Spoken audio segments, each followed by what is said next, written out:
নারায়ণ পাকুড়িয়া মুরাই স্টেশনে এখন এসে পৌঁছালো ট্রেন।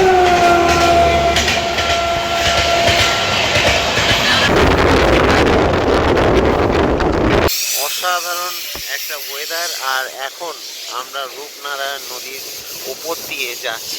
কোথায় যাচ্ছি? আমরা দীঘায়। এই হচ্ছে সেই রূপনারায়ণ, যার নামে, যাকে কেন্দ্র করে প্রচুর গল্প কাহিনী। সেই রূপনারায়ণ দেখো জলে টইটুম্বুর। এখন জোয়ারের সময় রূপনারায়ণ পুরো জলে টইটুম্বুর। সেই ব্রিজ পার করছে কিন্তু এখন, নিজে দেখতে পাচ্ছ, অসাধারণ। আর বৃষ্টি হচ্ছে বাইরে। এখন কোলাঘাট স্টেশনে এগোচ্ছে আমাদের লোকাল, পাঁশকুড়া থেকে চেঞ্জ করে সোজা চলে যাবো দীঘাতে। অসাধারণ ওয়েদার। রূপনারায়ণকে দেখো কতটা বিশাল লাগছে, খুব সুন্দর লাগছে। So welcome back to new video from my channel backbencher street. বাইরে কি সুন্দর বৃষ্টি, আর আমি এখন কোলাঘাট স্টেশনে। আজকে আমার যে ইচ্ছাটা আছে একটা ব্লগটা করার, সেটা হচ্ছে পাঁশকুড়া থেকে দীঘার।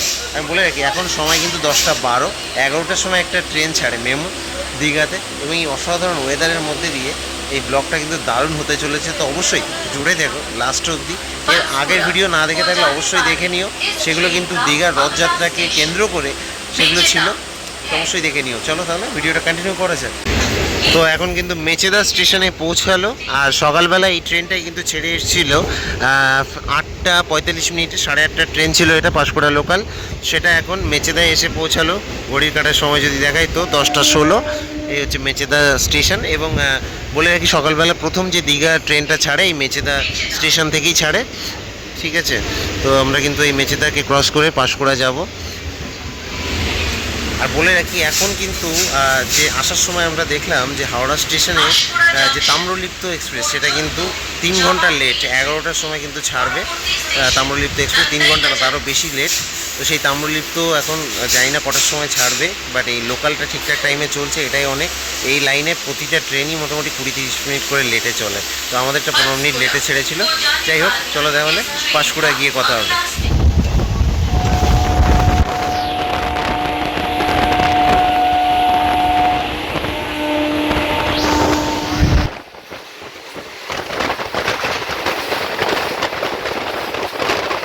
সব থেকে শক্তিশালী ইঞ্জিন গেল কিন্তু এখন। এই দেখো, এটা হচ্ছে নন্দাই গাজন স্টেশন। এটা অন্যতম একটা ন্যাচারাল স্টেশন বলতে পারো। খুব সুন্দর লাগে এই স্টেশনটা।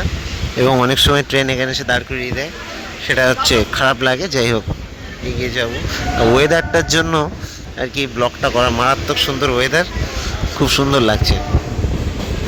নারায়ণ পাকুড়িয়া মুরাই স্টেশনে এখন এসে পৌঁছালো ট্রেন।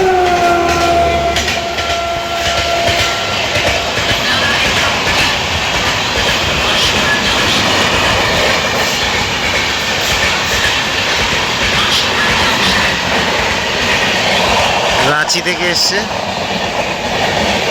হাওড়া যাচ্ছে। হাওড়া রাঁচি ইন্টারসিটি বেরিয়ে গেল। আর এখন এই যে নারায়ণ পাকুড়িয়া মুরাইল স্টেশন সামনেই কিন্তু। আর এই স্টেশনটা পার করলেই হচ্ছে পাঁশকুড়া জংশন। তো পাঁশকুড়া জংশনে গিয়ে এবার কথা হবে। দেখো 10:32, মানে মাত্র 2 মিনিট লেটে কিন্তু পৌঁছে গেল পাঁশকুড়া জংশনে। এই যে দেখতে পাচ্ছ পাঁশকুড়া জংশন, ট্রেন কিন্তু এসে পৌঁছালো। তো ট্রেন যতই লেটে ছাড়ুক, মোটামুটি টাইম মতো পৌঁছে তো দেয়, এটাই হচ্ছে ভালো। এবার কিন্তু এখান দিয়ে দীঘার জন্য ছাড়বে, আর ছেড়ে কিন্তু এইভাবে যাবে, ঠিক আছে? গিয়ে ঘুরবে ওই দিক চলে যাবে। তো চলো দেখি নেওয়া যাক এবার পাঁশকুড়া জংশনে। হাওড়া থেকে মোটামুটি ফাঁকাই এসছি পুরো পাঁশকুড়া অবধি। দেখা যাক দীঘাতে কত ভিড় হয়, দেখাচ্ছি তোমাদেরকে। চলো, পাঁশকুড়া থেকে দীঘার যে ট্রেনটা, সেটা 11টা থেকে ছিল, ওটা টাইমিং চেঞ্জ হয়েছে, 12:15 হয়েছে। যাই হোক, আমাদের ট্রেন তো টাইম মতো ঢুকে গেছিলো। এতটা সময় কি করব, তাই একটু পাঁশকুড়া স্টেশনের বাইরে চলে এলাম 1 নম্বর প্ল্যাটফর্ম দিয়ে। কারণ এখানে বেরোতে হবেই 1 নম্বর দিয়ে, ওই দিকটায় কাশে। তো যাই হোক, এখন একটু বাইরে একটু খাওয়া দাওয়া করবো। এখানে কয়েকটা হোটেল দেখতে পাচ্ছি, দেখা যাক যে কোনো একটা হোটেলে ঢুকে পড়বো। চলো দেখি, খাওয়া দাওয়া করে নিই। দেখো, যে লক্ষ্মীনারায়ণ রেস্টুরেন্টে ঢুকেছিলাম, তো ওখানে 50 টাকার থালি, ভেজ থালি আর কি, 2 রকমের সবজি খাওয়া শুরু করে দিয়েছি যদিও আমি। আর একটা আলু ভাজা, আর ভাত যদি এক্সট্রা নাও পরে তো 3 টাকা করে। আর এগুলো পরে আনলিমিটেড দেবে, যেটা ফুড ব্লগারদের ভাষায় বলে। এটা সুসন্ধা, মোটামুটি খারাপ না কিন্তু। ঠিকই আছে, গরম গরম। আর দ্বিতীয়ত আমরা স্টেশনে ওয়েট করছিলাম, আজে বাজে খাচ্ছিলাম, ওখানে কিছু পাওয়া যায় না, এবার পাওয়া যাচ্ছে না। তো ডিসাইড করলাম যে বাইরে বেরোই, একটা হোটেল থেকে অন্তত ভাত খাই আর কি, বাঙালি প্রিয়। একদম। যাই হোক, আমি এই রেস্টুরেন্টটা বললাম লক্ষ্মীনারায়ণ না, এটা হচ্ছে Chakraborty restaurant, hotel and restaurant, এই মিষ্টির দোকান আর কি, ওর ভেতরে একদম স্টেশন থেকে বেরিয়ে আর কি। 12:15 ট্রেন, এখন মোটামুটি লেট করে এখন 12:36 ঢুকছে এই পাঁশকুড়া জংশনে, আর এখান দিয়ে এবার ছেড়ে যাবে। ফাইনালি 12:44 ট্রেন ছাড়ছে, পুরো আধা ঘন্টা লেটে কিন্তু পাঁশকুড়া থেকে ছেড়ে দিল দীঘা লোকাল। আর এখন ওয়েদার মোটামুটি বেশ ভালো, মেঘলা আছে, মাঝে মাঝে একটু একটু বৃষ্টি হচ্ছে, সুন্দর ওয়েদার। তো দেখা যাক কখন পৌঁছায়। অফিসিয়াল টাইমিং ছিল 2:50, মনে হয় না ওটা পৌঁছাতে পারবে আর কি। তো চলো দেখি, যাওয়া যাক। আর পাঁশকুড়া থেকে বেরিয়ে বেশ সুন্দর একটা টার্ন, মানে কার্ভ আছে, সেই কার্ভটা দেখতে খুবই সুন্দর লাগে। তো চলো দেখি, এটা দেখানোর চেষ্টা করবো। তো এই দেখো, এই যে লাইনটা এই চলে যাচ্ছে, এটা হাওড়ার দিকে, এটা হচ্ছে লোকমান্য তিলক থেকে শালিমার এক্সপ্রেস, সেটা কুল্লা এক্সপ্রেস যাচ্ছে, লোকাল ট্রেন আসছে। আর দীঘার লাইনটা দেখো ঠিক আলাদা হয়ে যাচ্ছে, এখান দিয়ে আমি দেখাবো তোমাদেরকে। এই দেখো, এখান দিয়ে কিন্তু আলাদা হয়ে গেছে, ডান দিকে চলে যাচ্ছে, সুন্দর একটা কার্ভ নিয়ে কিন্তু বেঁকে যাবে, অসাধারণ লাগে এটা দেখতে।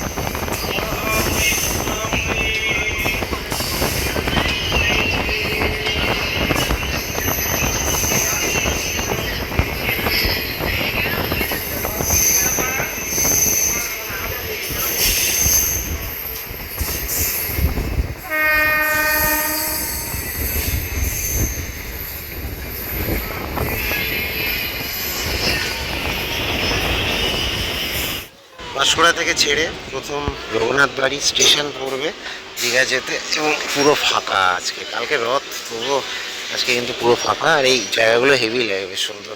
নেক্সট কিন্তু সামনে কয়েকটা স্টেশন আছে, আর মাঝখানে রয়েছে ইন্টার 16টা স্টেশন, মানে পাঁশকুড়া দীঘার মাঝখানে। তো সামনে রয়েছে তমলুক, কাঁথি, এগুলো রয়েছে, চলো সেগুলো দেখাবো। দেখতে দেখতে চলে এলো তমলুক স্টেশন, এই যে দেখতে পাচ্ছ তমলুক। তো সেই তমলুক চলে এলো, আর এখন ঘড়ির কাটার সময় হচ্ছে 1:16, অর্থাৎ ট্রেন ছাড়ার মোটামুটিভাবে আধা ঘন্টার মধ্যে আর কি চলে এলো তমলুকে। তো তমলুকের পরে বড় স্টেশন বলতে কাঁথি রয়েছে, তো দেখা যাক কতক্ষণ লাগে। আর ওয়েদার খুব সুন্দর, একটু দেখাবো। দেখো কি মারাত্মক সুন্দর ওয়েদার, খুব সুন্দর ওয়েদার, একদম মেঘলা ওয়েদার চারিদিকে। আর এই হচ্ছে তমলুক স্টেশন, এখানে কিন্তু রেনোভেশনের কাজ চলছে। আর এই সাইডটা যদি দেখাই, এই দিকটাতে প্ল্যাটফর্মের দিকটা দেখাবো একটু, দেখো এই হচ্ছে তমলুক স্টেশন, খুব সুন্দর, শান্ত, নিরিবিলি একদম। ভিডিও স্টার্টিংটা করেছিলাম যে ওয়েদারটা ছিল না, মারাত্মক ছিল, মানে ওয়েদার দেখে ভিডিও করার ইচ্ছা জেগে গেছে।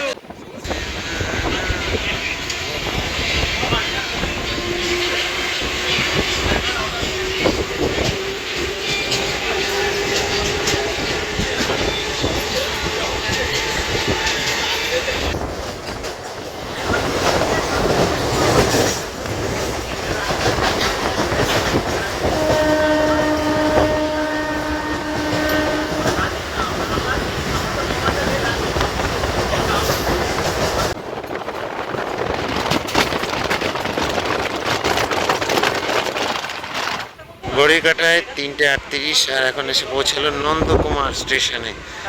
কি সুন্দর জায়গাটা দেখা যাচ্ছে, নন্দকুমার অসাধারণ সুন্দর একটা স্টেশন।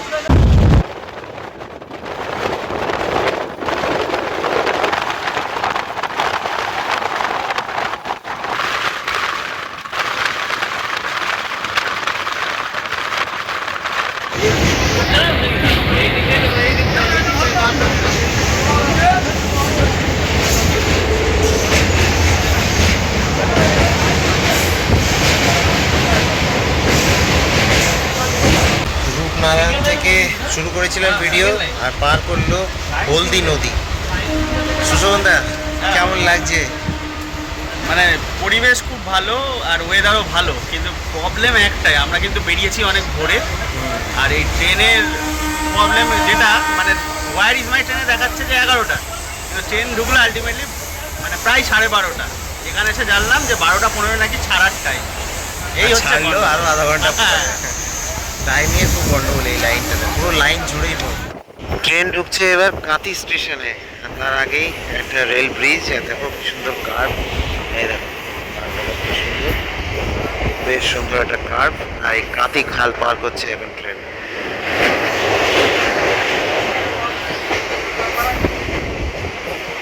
আর কাঁথি এইটা হচ্ছে পূর্ব মেদিনীপুর, মানে মেদিনীপুর হচ্ছে মাটির জায়গা। আর সুন্দর সব মহা পরিবেশ, দেখতে দেখতে অসাধারণ লাগে। আর প্রচণ্ড পায় যেটা এখন আমাদের পাচ্ছে আর কি। তো কাঁথি স্টেশন পৌঁছে গেছে প্রায়। তারপরে দীঘার দিকে এগিয়ে যাব আমরা, মোটামুটি আধা ঘন্টার মতো রয়েছে আমাদের জার্নি। এখন বাজে হচ্ছে 2:37। এই হচ্ছে কাঁথি স্টেশন, 1 নম্বর প্ল্যাটফর্ম। দেখতে পাচ্ছি কতটা সুন্দর মনোরম পরিবেশ প্ল্যাটফর্মে। দেখতে পাচ্ছি ট্রেন ছেড়েও দিল কাঁথি, মাত্র 1 মিনিট দাঁড়িয়ে ঘুমিয়ে গেছিলাম ট্রেনের মধ্যেই। আর এখন ঘড়িতে কটা বাজে একটু দেখাচ্ছি। এই যে ঘড়িতে বাজে এখন 3:05।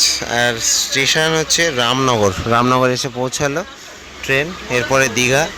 দেখতে পাচ্ছ, কিছু বলার নেই, এত লেট ট্রেন চলছে তো চলছে, গরুর গাড়ির মতো চলেই যাচ্ছে। যাই হোক, ওয়েদারটা ভালো, এটাই হলো শান্তি। আর হচ্ছে ভিড় নেই, এটাই হচ্ছে আরও মহাশান্তি।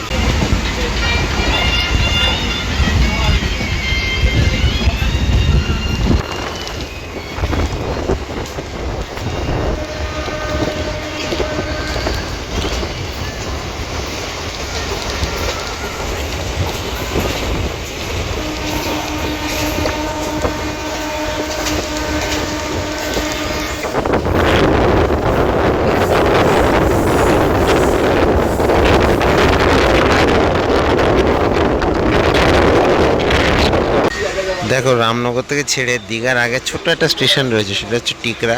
টিকরাতে দাঁড়ালো। এটা হচ্ছে দীঘার আগে শেষ স্টেশন। এবার সোজা দীঘায় গিয়ে দাঁড়াবে। মোটামুটি এখনও 5 মিনিট টাইম নিয়ে নেবে। এখন 3:09 বাজে, তো 3:15 কি 3:20 আর কি পৌঁছাবে যা মনে হচ্ছে। ওই দূরে হচ্ছে জগন্নাথ মন্দির, আর তার আগের এই রেল গেট পড়ে রয়েছে। দেখো এখানে সকাল থেকেই জ্যাম, তো সেই কত দূর যাই না আর কি, জ্যাম পড়ে রয়েছে। এই যে বাস সব আটকে রয়েছে, দেখতে পাচ্ছ এখানে রেল গেটে। ওই দূরে ওই যে জগন্নাথ মন্দির, দীঘার নতুন তৈরি হওয়া জগন্নাথ মন্দির। জ্যাম দেখো কী লেভেলের জ্যাম, হয়েছে জ্যাম দুদিকে, এদিক থেকে আর কি দুদিকে জ্যাম। বেসিক্যালি এই রেল ব্লকটা যখন করছি তখন কালকে রথযাত্রার ঠিক একদিন আগে, তো এই জন্য কিন্তু মারাত্মক লেভেলের আর কি জ্যাম চারিদিকে। এখন দেখা যাক, সামনে জগন্নাথ মন্দির দেখা যাচ্ছে। এই যে দেখো জগন্নাথ মন্দির, আর ওই সামনে দীঘা স্টেশন। তো দীঘা নেমে ভিডিওটা শেষ করে দেবো। আশা করছি ভালো লাগবে তোমাদের। এই সুন্দর প্রাকৃতিক পরিবেশে একটা সুন্দর একটা রেল ব্লগ। নেমপ্লেট উঠে গেছে, দীঘার নেমপ্লেট শেষ। তো এখন ট্রেন এসে পৌঁছাচ্ছে। টাইমটা একটু দেখাবো, টাইম হচ্ছে এখন ওই যে ঘড়ি কই আমার 3:19, যেটা বলছিলাম যে 10 মিনিট টাইম লাগবে। তো ফাইনালি দীঘা এসে পৌঁছালো। ট্রেনে মোটামুটি এখন স্টেশনে খুব একটা ভিড় নেই, অল্প পাতলা ভিড় আছে। আর কালকে মোটামুটি এই সময় আর কি এই ট্রেনটা ছেড়ে যাবে। এই ট্রেনটা রিটার্ন করে পাঁশকুড়ার দিকে। শুধু মন্দিরে কাজ না, দীঘার প্ল্যাটফর্মেও কাজ হচ্ছে, দেখতে পাচ্ছি। ঘুরে আবার নতুন করে চালু করেছে দীঘার যে প্ল্যাটফর্ম, কাজবাজ চলছে। ফাইনালি দীঘাতে চলে এসছে। লোকজনের ভিড় কিন্তু আছে আসলে, এখান দিয়ে আর কি এই 12 বগি কোচের শুরু, ওই জন্য এখানে ভিড়টা ভালোই আছে। Finally landed in Digha. পেছনে দীঘার নতুন জগন্নাথ মন্দির, তো এই জগন্নাথ মন্দিরের পেছনে রেখে আর কি ভিডিওটা এখানে শেষ করছি। এই ভিডিওটা মোটামুটি রূপনারায়ণ নদী থেকে ছিল। বেসিক্যালি এটা আমি পাঁশকুড়া দীঘা করতে চেয়েছিলাম ট্রেন রুটটা। তো যাই হোক, সেখানে রূপনারায়ণের ওখানে প্রাকৃতিক দৃশ্যটা এতটা সুন্দর হয়ে গেল, বৃষ্টি সব মিলিয়ে, তো ওখান দিয়ে শুরু করেছি ব্লগটা আর কি। আশা করছি ভালো লাগবে। আমি দিব্যজ্যোতি ব্যাক বেঞ্চের সিট থেকে আবার তো সাইন আপ জানাচ্ছি। অনেকদিন পর একটা মানে ট্রেন ব্লগ নিয়ে এলাম, বহুদিন পরে। যাই হোক, দেখা হবে, চলো।